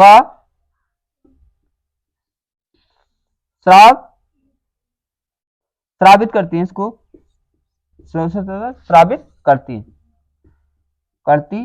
है। अब यहाँ पे दोनों का मीन्स समझ लो। संश्लेषण का मीन्स होता है बनाती है, और स्रावित का मीन्स होता है बना के बाहर भेजती है, निकालती है। दोनों का मीन्स क्लियर है ना? कभी याद करो कि संश्लेषण क्या होता है, श्रावण क्या होता है। संश्लेषण का मीन्स समझ में आ गया? क्या करती है ये हार्मोन्स? ये जो एंड्रोजन हार्मोन्स होता है उसको बनाती है। संश्लेषण का मीन्स, श्रावित का मीन्स होता है बनाकर निकाल के भेज देती है, अपने पास थोड़ी रखेंगी। ये हो गया, ठीक है ना? और कुछ यहाँ पे अब एक चीज और लिख देंगे बस। क्या पता है आपको कि अंतराली अवकाश में क्या होती है? अंतराली अवकाश में कुछ अन्य कोशिकाएं भी होती हैं जो क्या किसका काम करती है? किसका काम करती है? अभी बताया था मैंने, प्रतिरक्षात्मक कार्य करती है। क्या अंतराली अवकाश में कुछ क्या होती है? कुछ अन्य कोशिकाएं भी होती है, अन्य कोशिकाएं भी होती हैं जो क्या होती है? जो प्रतिरक्षात्मक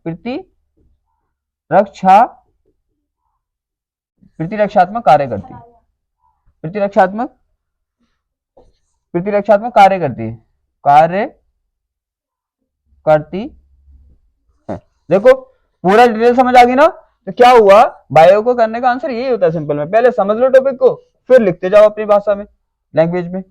कोई डाउट? ये क्लियर हो गया? और भी लिख सकते हैं कि अंतराली अवकाश में क्या होती है? रुद्र वाहिनियां भी इसी में पाई जाती है, ठीक है? रुद्र वाहिनी। अब देखो एकदम एक्यूरेट आंसर हो गया अपना, 2 की जगह। अगर देखो इतना नहीं लिखते, क्या होता? ये लाइन नहीं लिखते, ठीक है? तो ये वाला आंसर विषम संरचना के लिए काम नहीं करता। अगर देखो 2 लाइन लिखने से क्या होगा? ये इसका भी आंसर है इस टाइम पे और इसका भी आंसर है, लाइन बस 2 लिखी है, नोट करो। अब देखो ये टॉपिक सब समझ आ गए ना। अब नेक्स्ट टॉपिक देखने वाले हैं हम, कौन सा? शुक्राणु जनन। कौन सा टॉपिक? शुक्राणु शुक्राणु जनन। ठीक है, शुक्राणु जनन देखने वाले हैं, शुक्राणु का जनन कैसा होता है। यहाँ पे प्रोसेस है, ये क्या है, इसके थ्रू समझना है, क्योंकि इसके थ्रू एकदम समझ आ जाएगा। राइट, समझ आ रहा है ना, इसके थ्रू समझ आ जाएगा। देखो कैसे शुक्राणु जनन का मीन्स तो समझ गए, शुक्राणु का जन्म कैसे कैसे होता है वो हम यहाँ पे समझने वाले। अब यहाँ पे देखो सबसे पहले ये नरजन्म कोशिका, इनका सेकंड नाम क्या है?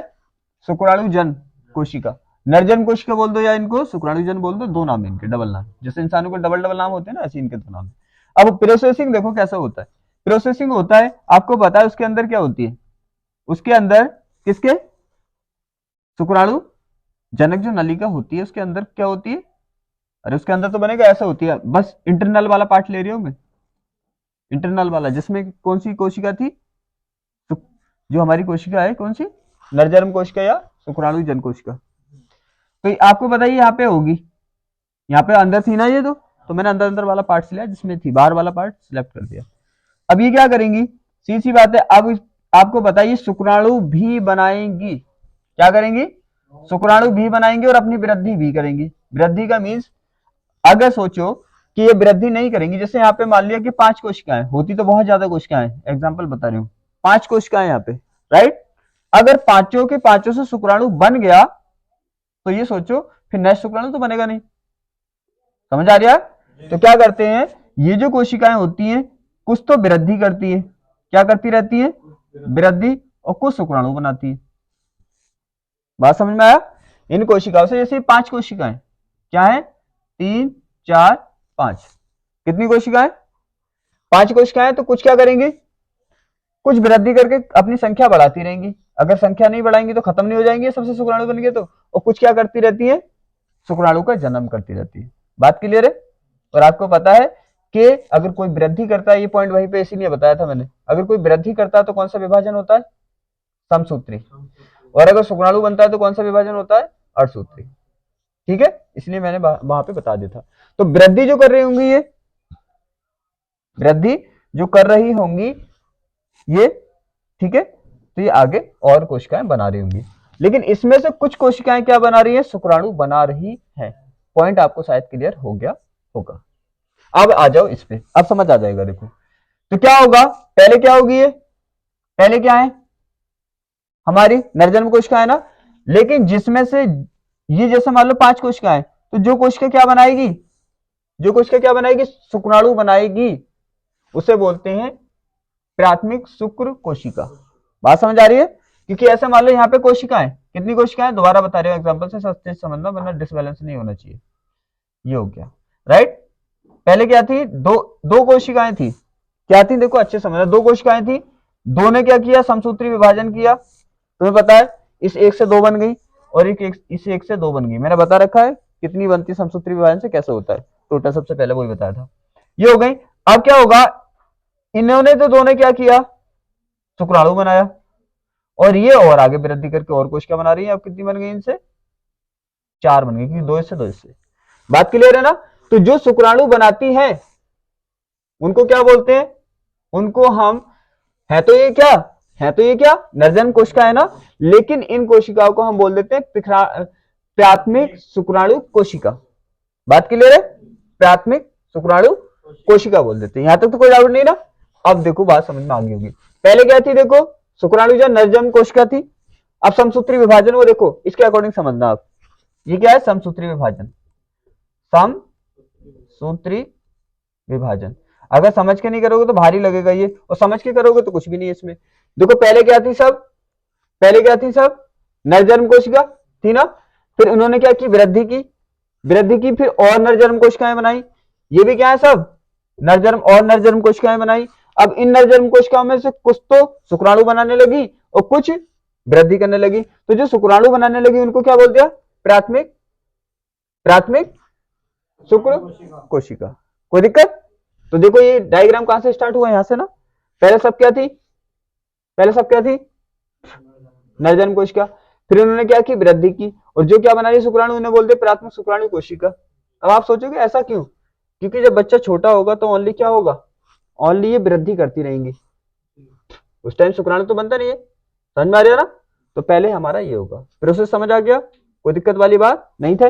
पहले क्या थी सब, पहले क्या थी, पहले सब नरजन्म कोशिका थी, फिर क्या हुई, उन्होंने वृद्धि की, वृद्धि के बाद जो कोशिका नरजन्म कोशिका बनी उनमें से कुछ ने शुक्राणु बनाया, कुछ ने वृद्धि की, ये यहाँ पे लिखा है। पहले क्या थी सब देखो, नरजन्म कोशिका, फिर इसमें क्या थी, कुछ ने क्या किया और वृद्धि, कुछ ने शुक्राणु बनाया, तो उन शुक्राणु बनाने वाली कोशिका को क्या बोल दिया, प्राथमिक शुक्राणु कोशिका। फिर क्या हुआ, मैंने वहां पे भी बताया था अर्धसूत्री विभाजन दो बार में होता है, आपको ये याद नहीं रखना यहाँ पे कि कैसे कैसे होता है, वो फर्स्ट ईयर का टॉपिक है। तो क्या होता है, इनसे क्या बनी, प्राथमिक शुक्राणु कोशिका बनी, फिर उसमें अर्धसूत्री विभाजन फर्स्ट हुआ, दो बार में होता है ना, तो पहली बार जब हुआ तो क्या बनी, द्वितीयक शुक्राणु कोशिका, फिर एक बार और होता है तो क्या बनी, शुक्राणु पिरसु या शुक्राणु पूर्व। शुक्राणु पूर्व का मतलब समझ रहे हो, शुक्राणु से पहले वाली संरचना, शुक्राणु का मीन्स तो शुक्राणु, पूर्व का मीन्स पहले, तो शुक्राणु से पूर्व कोई एक संरचना बनती है जो फिर क्या होता है, विभेदन होकर, विभेदन का मीन्स मॉडिफाई होकर शुक्राणु बन जाती है। बात शायद समझ में आपके आ गई होगी, ठीक है। अब इसी बात को लिखना है, लिख दे, लिख देना इसको, आद्य को लिखना स्टार्ट करेंगे, जो समझा है वो लिखना है। हम क्या लिखेंगे, हम लिखेंगे शुक्राणु क्या होते हैं, नर, नर युग्मक, युग्मक होते हैं। मैंने भी आंसर लिखना कैसे बताया था कि जो चीज करने वाले थोड़ा इसका इंट्रो दे दो पहले, क्या होता है कैसे होता है, डायरेक्ट ये प्रोसेस लिख दोगे बिल्कुल इंटरेस्ट नहीं आएगा ना, तो पहले थोड़ा इंट्रो दे दो शुक्राणु क्या होता है। तो हमने बता दिया शुक्राणु नर युग्मक होता है, होते हैं, होते हैं ना नर युग्मक। और क्या होता है आपको बताइए, कब से बनते हैं, कब से बनते हैं ये, यह यौन अवस्था से तो बनेंगे, यो व अवस्था से क्या होते हैं, बनने प्रारंभ होते हैं, बनने प्रारंभ होते होते हैं। बात क्लियर है, कहां से स्टार्ट होते हैं, यौवन अवस्था से बनने स्टार्ट होते हैं। तो नॉर्मल इंटर दे दिया ना हमने, नॉर्मल इंटर दे दिया आप कहानी, ठीक है। अब हम लिखेंगे, जो भी क्वेश्चन आपको लिखना है पहले थोड़ा, चाहे एक लाइन का चाहे दो लाइन का, क्या करना उसका नॉर्मल इंट्रो देना, फिर कुछ भी लिख देना आगे उसके बारे में, ठीक है। कुछ भी का मतलब ऐसे नहीं बकवास लिख रहे हो, कुछ भी का मीन जो जो लिखना है आपको वो लिख देना, लेकिन नॉर्मल इंट्रो दोगे तो लगेगा हाँ स्टार्टिंग ऐसे होती है, स्टार्टिंग किसी क्वेश्चन की होती है, उसके इंट्रो से थोड़ा बता दो उसके बारे में, फिर आपको लिख दो। तो हमने बता दिया क्या, शुक्राणु नर युग्मक होते हैं, ये क्या होते हैं, यौवन अवस्था से बनने प्रारंभ होते हैं, नॉर्मल इंट्रो बता दिया। अब हम यहाँ पे आ जाएंगे, हम बोलेंगे कि किसमें, शुक्राणु जनक नालिका में, कौन सी थी हमारी, शुक्र जनक नालिका में, नालिका,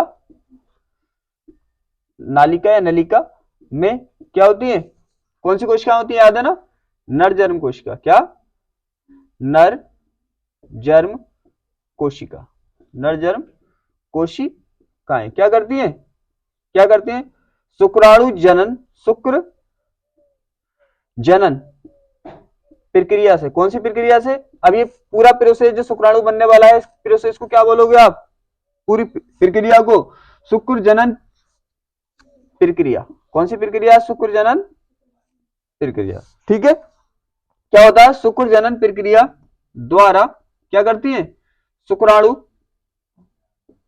शुक्राणु का निर्माण करती है, निर्माण करती है, ठीक है। अब आपके आगे प्रोसेस पता ही है, क्या हम क्या लिखेंगे, कुछ,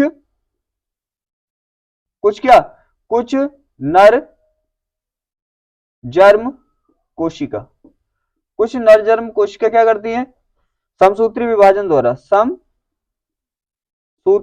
विभाजन, सबको समझा दिया, वही लिख रहे हो समझाया है, विभाजन, ठीक है। इसको अंडरलाइन कर दूं, यहां तक लिख सकता हूं फिर मैं, वरना स्पेस कम रह जाएगा, ये अलग हो गया। विभाजन द्वारा क्या करती है, अपनी संख्या में वृद्धि करती है, संख्या तो बढ़ाती है, अरे पहले दो थी फिर चार हो गई, फिर और तो बढ़ाती रहती।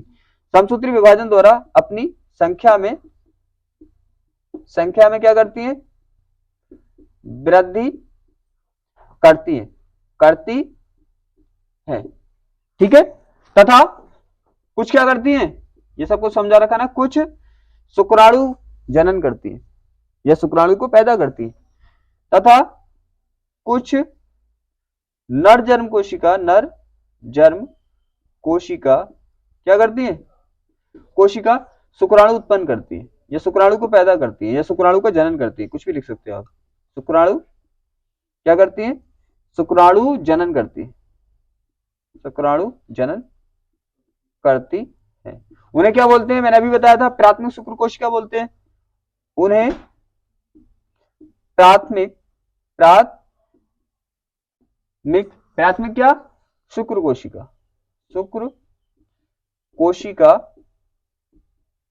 कोशिका कहते हैं,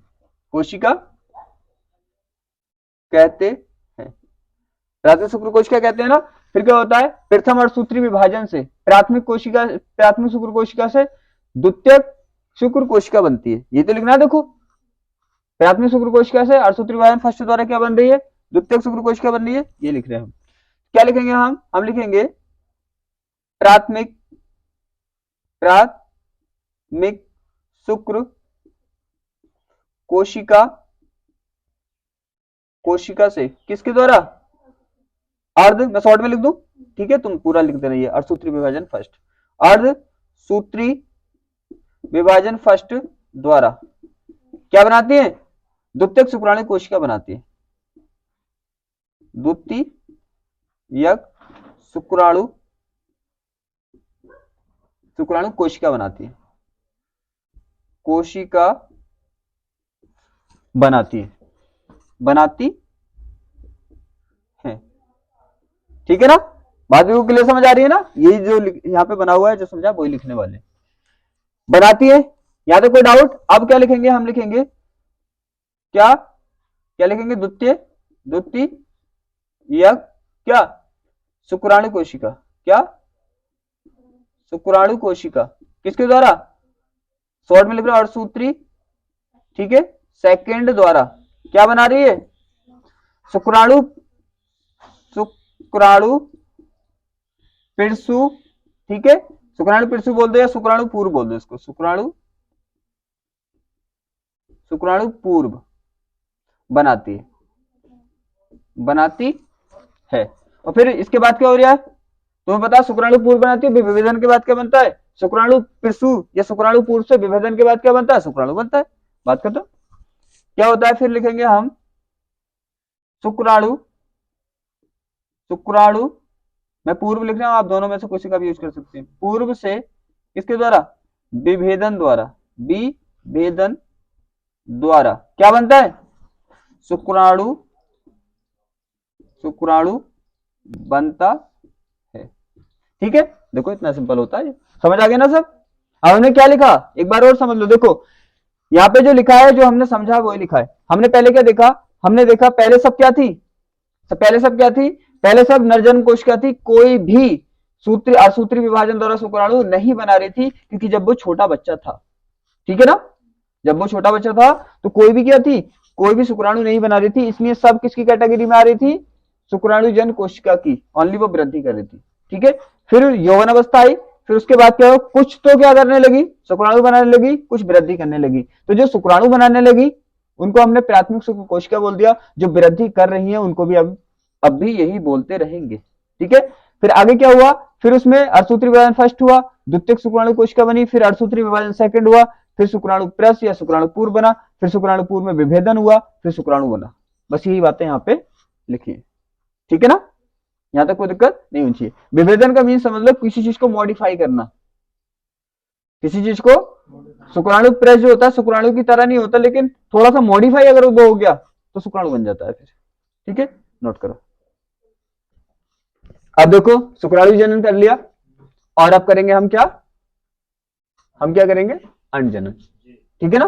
अंडजनन करने वाले, अंडजनन का प्रोसेस समझो, अंडजनन का प्रोसेस उस शुक्र जनन का प्रोसेस ना शुक्राणु जनन का बिल्कुल अलग है, बिल्कुल अलग है, क्योंकि शुक्राणु जो बनता है वो जनन के क्या बनता है, जनन के नहीं बल्कि किशोर अवस्था में बनना स्टार्ट होता है।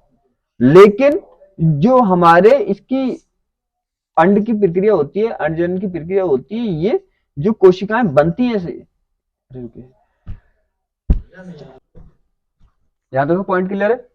अब यहाँ पे करने वाले नेक्स्ट टॉपिक हम अंड जनन। अंड जनन को समझना। अंड जनन क्या है? अंड जनन शुक्राणु के जनन से क्या है, थोड़ा डिफरेंट है, लेकिन हार्ड नहीं है। देखो क्या होगा इसमें, इसमें कुछ ऐसा होता है कि शुक्राणु का जनन का जितना भी प्रोसेस होता है, शुक्राणु जनन का, वो जन्म के बाद होता है। कब होता है? जन्म के बाद होता है। लेकिन इसका जो कोरिलेशन है बहुत थोड़ा अलग टाइप से शुक्राणु से। अब देखेंगे कैसे। देखो होता है ये, जब भ्रूण होता है, ठीक है, भ्रूण होता है मतलब भ्रूण होता है ना, तो जब से ही क्या होता है, प्रोसेस स्टार्ट हो जाता है। भ्रूण जब डेवलप होता है तभी से ये प्रोसेस स्टार्ट हो जाता है। अब एक क्या होता है यहाँ पे समझना है आपको स्टेप, फिर आप तो लिख ही देंगे। क्या होता यह है कि जब तक जन्म नहीं होता, जब तक जन्म नहीं होता, तो तब तक क्या होता है, इसमें केवल अंडजननी कोशिका होती है। क्या होती है? अंडजननी। कौन सी कोशिका होती है? अंडजननी कोशिका होती है। राइट, जन्म नहीं होता तब तक क्या होती है, इसमें अंडजननी कोशिका होती है, और अंडजननी कोशिका लगातार कंटिन्यू बनती रहती है। समझ आ रहा है? जन्म से पहले की बात चल रही है, ठीक, ये होगी। और इसमें क्या होगा, लगातार इसका डेवलप होता रहेगा, क्वांटिटी बढ़ती रहेगी। पहला पॉइंट समझ आ गया? इसे एकदम ध्यान से और रिलैक्स होकर सुनना। ये हो गया।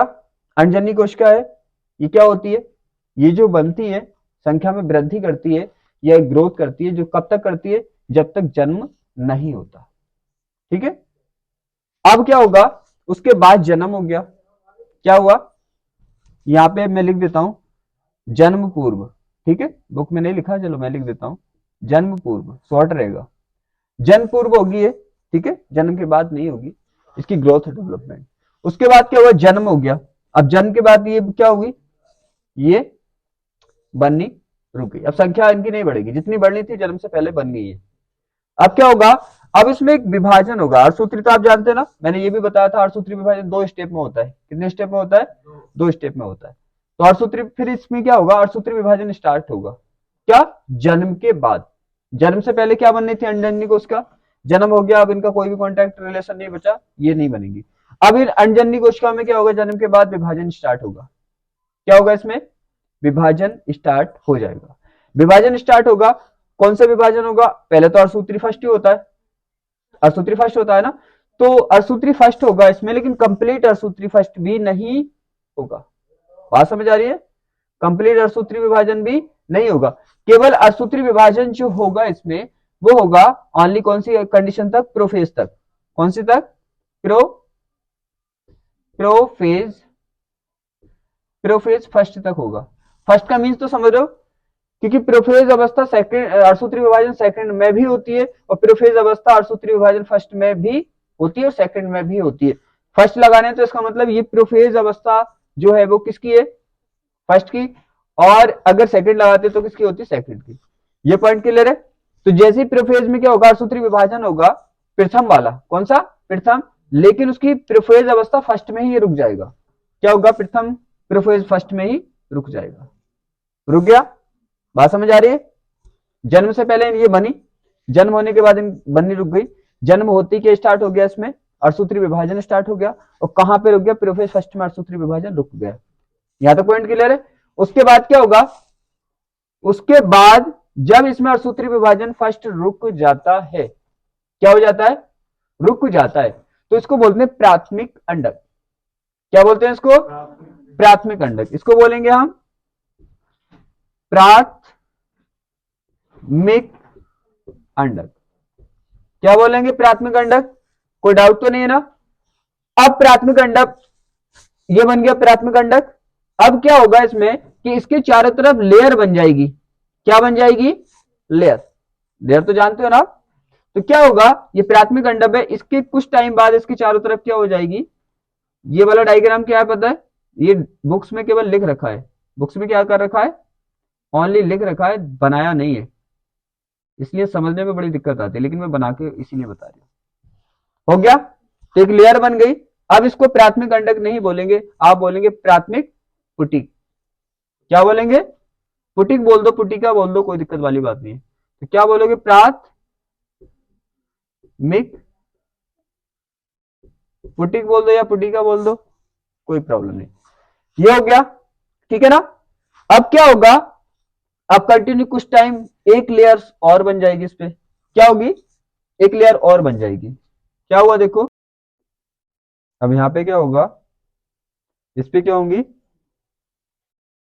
दो लेयर हो जाएंगी, ठीक है। पहले कितनी लेयर थी, एक, अब कितनी लेयर हो जाएंगी, इसमें डबल लेयर हो जाएगी, एक और लेयर बन जाएगी। बात समझ आ रही है, इस पे कितनी लेयर्स हो गई, अब डबल लेयर हो गई। अब जब इस पे डबल लेयर होती है तो उसको बोलते हैं द्वितीयक, द्वितीयक पुटिक, ठीक है, द्वितीयक पुटिक बोलते हैं। फिर इस पे क्या होती है, एक लेयर और बन जाती है।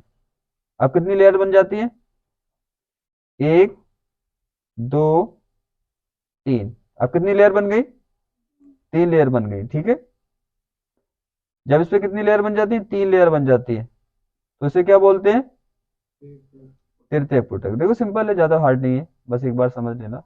क्योंकि बुक में इसलिए हार्ड लगता है क्योंकि उसमें यहाँ पे डायग्राम वाइज नहीं लिखा हुआ है। अब आपको समझ आ जाएगा एकदम। इसे क्या बोलोगे, तृतीयक, तृतीयक पुटिका, ये पुटक, ये पुटिका, दोनों बात एक ही है, ठीक है ना। उसके बाद क्या होगा, उसके बाद यहाँ पे क्या होगा, अब ये कन्वर्ट हो जाएगी किसमें, परिपक्व का मीन्स होता है, परिपक्व का मीन्स होता है कि एकदम कंप्लीट हो गई है, ठीक है ना।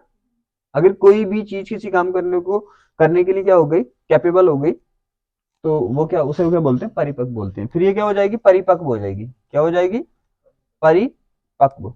जब ये परिपक्व हो जाएगी तो इसको बोलेंगे ग्राफियन पुटिका। क्या बोलेंगे, ग्राफी ग्राफियन पुटिका, पुटिका, पुटिका बोल दो, पुटिका बोल दो, कोई भी बात नहीं है, ठीक है। अब यहाँ पे क्या होगा, ये हो गया, ये प्रोसेस होता है। और एक प्रोसेस उसमें क्या होता है, ये वाला प्रोसेस तो समझ आ गया। अब यहाँ पे देखो, यहाँ पे जब क्या होता है, यहाँ पे जब ये तृतीयक पुटिका बनती है, क्या बनती है, तृतीयक पुटिका बनती है, तो तृतीयक पुटिका बनने पर इसमें एक विभाजन होता है, इसकी किसमें, जो इसके अंदर क्या था, प्राथमिक अंडक। उसमें क्या होता है, प्राथमिक अंडक जो था ना, उसमें जो अर्धसूत्री विभाजन हाफ हुआ था, वो कंप्लीट हो जाता है। यहाँ पे क्या हो जाता है, कंप्लीट हो जाता है, और उससे क्या बन जाता है, द्वितीयक अंडक बन जाता है। बात समझ आ गई, तृतीयक पुटी में क्या बनता है, तृतीयक पुटी के अंदर द्वितीयक अंडक बन जाता है। क्योंकि आपको पता है प्रोफेज फर्स्ट जो था, ये कंप्लीट अर्धसूत्री विभाजन नहीं हुआ था। जो प्रथम अर्धसूत्री विभाजन था वो पूरा भी नहीं हुआ था। जैसे मान लो अर्धसूत्री विभाजन दो स्टेप में होता है ना, फर्स्ट स्टेप, सेकंड स्टेप, ये होता है ना। अब ये था कि ये भी कंप्लीट नहीं हुआ था, ये भी क्या था, कंप्लीट नहीं हुआ था। ऐसे मतलब प्रीफेस के यहाँ पे रुक गया था, ये कंप्लीट नहीं होता। अब क्या हो जाएगा, ये कंप्लीट हो जाएगा। क्या हो जाएगा, कंप्लीट हो जाएगा। कंप्लीट होने के बाद जो प्राथमिक पुटिका थी उससे क्या बन जाएगी, प्राथमिक जो अंडक था उससे क्या बन जाएगा, द्वितीयक अंडक बन जाएगा, ठीक है। तो यहाँ पे क्या होगा, द्वितीयक अंडक बन जाएगा। तृतीयक पुटी में क्या बनेगा, द्वितीयक अंडक। यहाँ पे आप बना सकते हैं, ठीक है। एक डायग्राम और बना लेना आप। तो उसमें क्या बना लेना, तृतीयक पुटी के बाद क्या बना लेना, इसके अंदर एक द्वितीयक अंडक बना लेना, और द्वितीयक अंडक के बाद यहाँ पे ग्राफियन पुटिका बना देना। क्लियर है, तो यही आपको क्या करना है, यहाँ पे रिटर्न करना है। अब तो कोई दिक्कत वाली बात नहीं है ना, सब समझ आ गया, ठीक। ये जो दे रखा है आपने, ये कौन सा वाला दे रखा है, देखो प्राथमिक अंडक है, प्राथमिक अंडक है ना, ये केवल अंडक अंडक वाली बात दे रखी है, ये पूरा प्रोसेस है। ये किस क्या क्या दे रखा है इसने, बस अंडक वाली बात जो मैंने बताई। देखो ये प्राथमिक अंडक था, इसमें अर्धसूत्री विभाजन प्रथम हुआ, क्या बना, द्वितीयक अंडक। फिर इसमें अर्धसूत्री विभाजन हुआ तो क्या बन गया, बना अंडाणु। प्रोसेस शायद आपको कंप्लीट समझ आ गया होगा। ये बिल्कुल स्टार्टिंग से यहाँ से, ये केवल इसने कितना दे रखा है, अंडक अंडक वाला, ठीक है ना। अब देखो क्या होगा, अरे बात तो क्लियर है ना। अब हम लिख दे जो भी हमने पढ़ा है यहाँ पे। हम क्या लिखेंगे, कहां से स्टार्ट किया था हमने, हम लिखेंगे कि, क्या लिखेंगे, हम लिखेंगे अंड जनन, अंड जनन, थोड़ा थोड़ा इंट्रो लिखते हैं, सही लगता है। अंड जनन की प्रक्रिया, देखो कुछ भी नहीं लिख रहे तो ये लिख दो, अंड जनन की प्रक्रिया किसमें होती है, अंड जनन की प्रक्रिया मादाओं में होती है। किसमें होती है, मादा में होती है, होती है, ठीक है ना, होती है। नॉर्मल हमने डेफिनेशन दे दी इसकी, मादाओं में होती है। अब हम स्टार्ट करेंगे इसका प्रोसेस। क्या था सबसे पहले, क्या था, सबसे पहले क्या था, हम लिखेंगे कि जन्म से पूर्व, क्या होगा, जन्म से पूर्व। ठीक है, जन्म से पूर्व क्या होता है, जन्म से पूर्व मादा के शरीर में क्या होती है, क्या होती है, आपको पता है अंडजन्य कोशिकाएं होती है। कौन सी होती है, अंडजन्य कोशिकाएं, कोशिकाएं होती है, होती है। जो जो प्रोसेस समझा है वही लिखना है ना, होती है। क्या होता है, होती है जन्म के बाद, जन्म के बाद क्या होता है, जन्म के बाद, जन्म के बाद इनकी वृद्धि रुक जाती है, रुक जाती है। ये सब बता चुका हूं ना, देखो सब डायग्राम में, रुक जाती है। जन्म के बाद क्या होता है, इनकी वृद्धि रुक जाती है। ठीक है ना, अब क्या होता है, रुक जाती है, रुक जाती है। जन्म के बाद, जन्म के बाद ये पश्चात, ठीक है, पश्चात सही नहीं लगता, बहुत हार्ड लगता है आपको भी। जन्म के बाद, जन्म के बाद क्या होगा, जन्म के बाद इसमें क्या होता है, अर्धसूत्री विभाजन, अर्धसूत्री विभाजन कौन सा होता है, अर्धसूत्री विभाजन फर्स्ट की कौन सी अवस्था तक, प्रोफेज फर्स्ट तक, प्रोफेज फर्स्ट तक विभाजन होता है, तक विभाजन होता है, विभाजन होता है। ठीक है ना, फर्स्ट तक विभाजन होता है। बात समझ आ रही है, कहां तक विभाजन होता है, प्रोफेज फर्स्ट तक विभाजन होता है। अब इसे क्या बोलते हो आप, इसे क्या बोलते हो, इसे प्राथमिक अंडक कहते हैं। क्या कहते हैं, अंडक कहते हैं। कोई दिक्कत, प्राथमिक अंडक कहते हैं।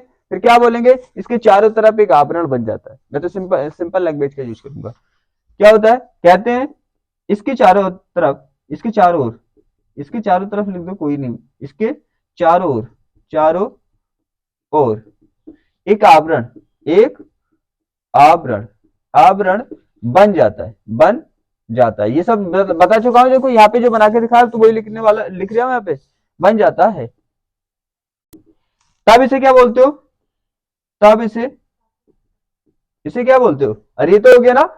क्या होगा, पहले तो देखो प्राथमिक अंडक हो गया, इसके चारों तरफ एक आवरण बन गया, तो क्या बोलोगे, प्राथमिक पुटक या प्राथमिक पुटिका। इसे प्राथमिक पुटिका या पुटक कहते हैं। इसके पश्चात मतलब इसके बाद, इसके पश्चात इस पर, बिल्कुल सिंपल लैंग्वेज में लिखना है आपको, इस पर एक और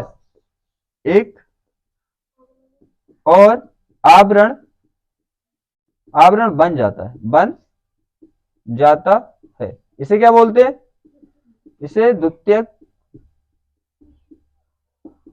पुटक या द्वितीयक पुटिका कहते हैं, कहते हैं कहते हैं ना। फिर एक और बन जाता है, बिल्कुल सिंपल में लिखते रहो बस। क्या होता है, द्वितीयक पुटक पर क्या होगा, द्वितीयक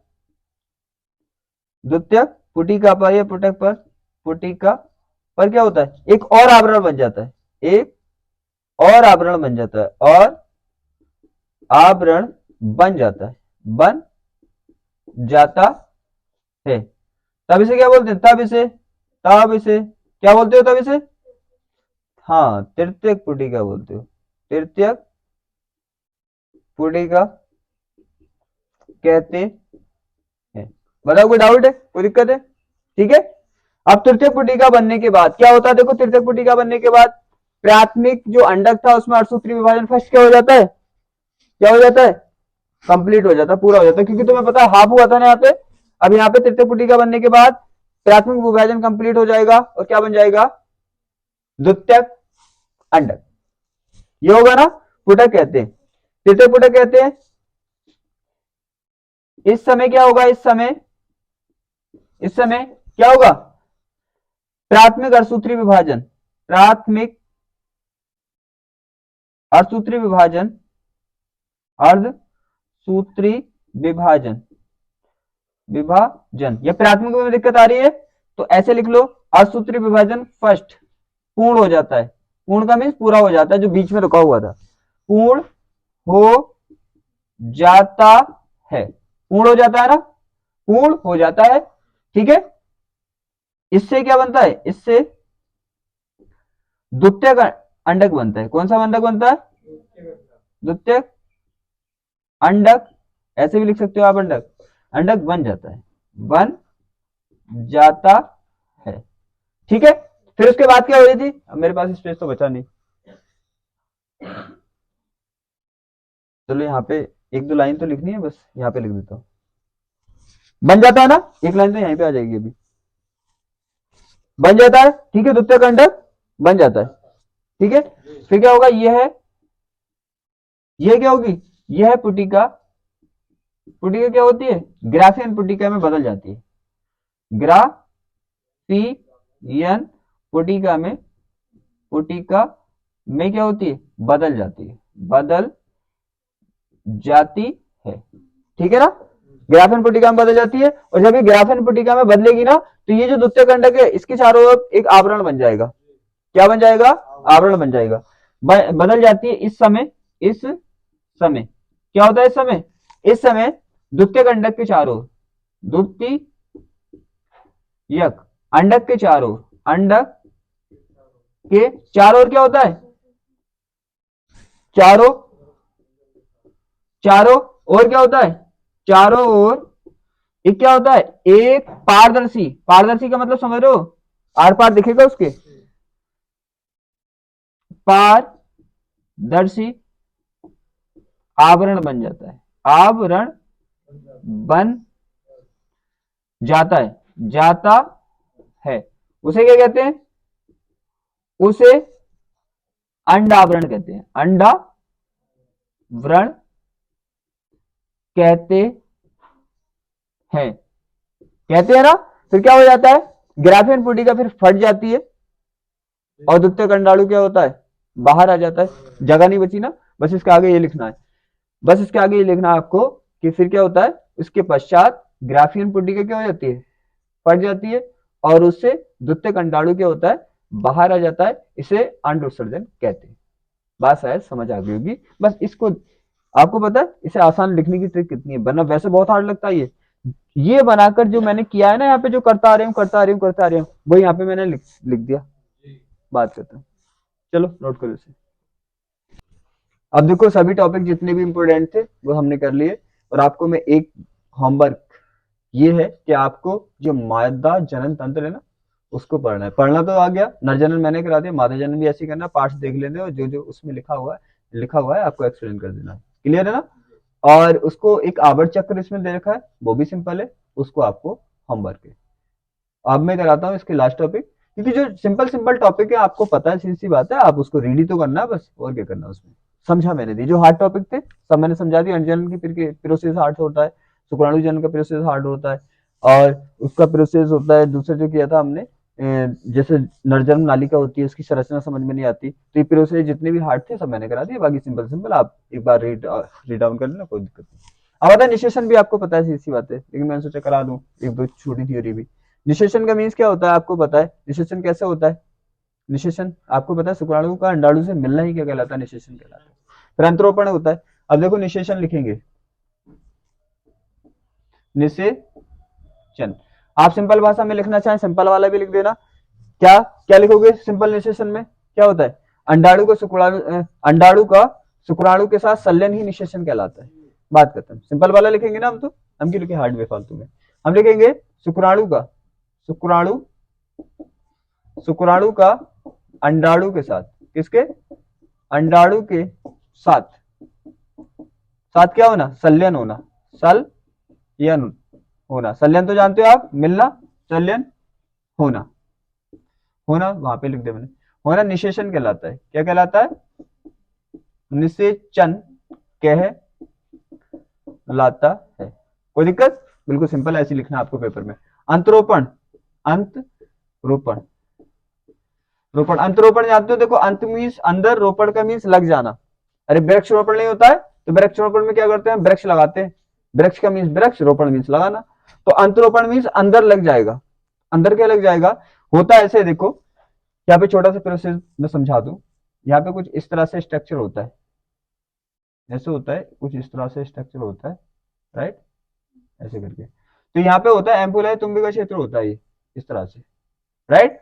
यहाँ पे एम्पुल है तुम्बे का क्षेत्र होता है। यहाँ पे क्या होता है, यहाँ पे क्या होता है, देखो शुक्राणु यहाँ से आएगा यहाँ पे, ठीक है, तुम्बे का क्षेत्र में, और अंडाणु आपको पता है यहाँ पे क्या है वो, याद है ना, अंडा से यहाँ पे है ना। तो शुक्राणु तो यहाँ से आएगा तुम्बे का क्षेत्र में, और यहाँ पे यहाँ से क्या आएगा, अंडाणु आएगा, दोनों यहाँ पे निषेचन हो जाएगा। ये वाली बात हमने लिख दी कि शुक्राणु अंडाणु मिल रहे हैं, निषेचन कह रहे हैं, बात करते हैं।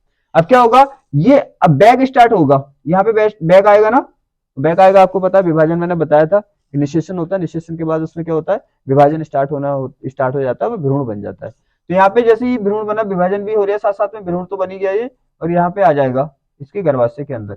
और गर्भाशय के अंदर क्या होगा, जब ये आ जाएगा तो गर्भाशय की जो ये लेयर्स है इसको क्या कर लेंगे, बिल्कुल बंद कर लेंगे, ऐसे ढक लेंगे, उसे बोलते हैं अंतरोपण। देखो लग गया ना, कहाँ लग गया, गर्भाशय की लेयर से लग गया, झिल्ली से लग गया।